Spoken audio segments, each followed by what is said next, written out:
అయ్య బాబోయ్! ఆషాఢ మాసం వచ్చేసింది. ఇంకా మనం గోరింటాకుతో కళకళలాడిపోవాలి మన చేతులు. గోరింటాకు ఎంత బాగా పండితే మనకి మంచి భర్త వస్తారని మన పెద్దలంటారు కదా! సో, అది అలా జరిగిపోయింది. సో, ఆషాఢ మాసంలో కొత్త కోడళ్ళు, అత్తలు దగ్గరుండకూడదు అంటారు. ఒక గడపలో ఉండకూడదు. మీన్ దట్ ఇంట్లో ఉండకూడదు అని అంటారు. అది పెద్దవాళ్ళు అంటారు. అది మన ఆనవాయితీలా ఫాలో అయిపోతుంది.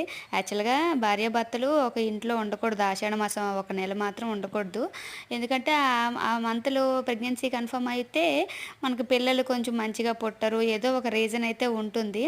కానీ ఈ ఇయర్‌లో ఈ ఈ ఈ మంత్‌లో పుడితే పిల్లలు మళ్ళీ మేలోనో ఎప్పుడో డెలివరీ అవుతుంది. సో, సమ్మర్‌లో పిల్లలు ఇబ్బంది పడతారని చెప్పేసి ఒక దగ్గర ఉండకూడదు అంటారు. కానీ మన పెద్దవాళ్ళు ఉండకూడదు అంటే ఏదో అనుకుంటారు. కానీ సైంటిఫిక్‌గా మాత్రం అయితే మేలో పుడితే పిల్లలు ఎండకు ఉండలేరు, ఇబ్బందిగా ఉంటుందని చెప్పి ఈ మంత్‌లో భార్యాభర్తలు కలిసి ఉండకూడదు అంటారు. సో, ఆషాఢ మాసంకైతే అందరూ గోరింటాకైతే పెట్టేసుకోండి.